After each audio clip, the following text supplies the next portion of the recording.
Baru-baru ini beredar video viral seorang make-up artis Mua asal Lampung di media sosial TikTok. Dalam video, terlihat Mua sedang merias seorang nenek yang berusia 65 tahun.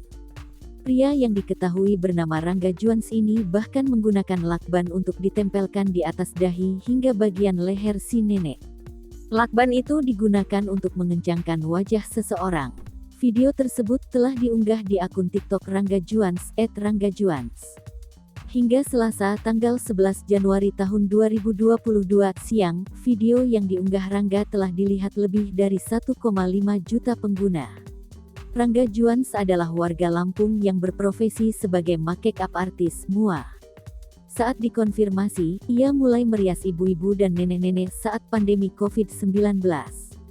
Rangga menggunakan lakban untuk direkatkan pada bagian kepala hingga leher klien agar kulit yang dirias lebih kencang.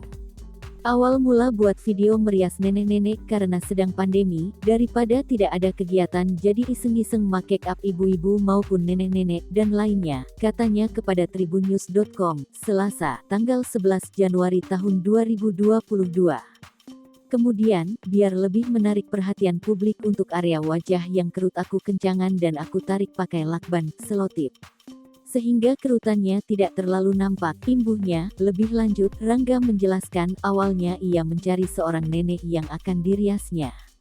Namun, lama-lama justru banyak yang memintanya merias seorang nenek. Awalnya aku yang mencari nenek-nenek untuk dirias buat konten, tapi lama-kelamaan banyak sekali anak-anak muda dan ibu-ibu yang minta neneknya untuk dirias.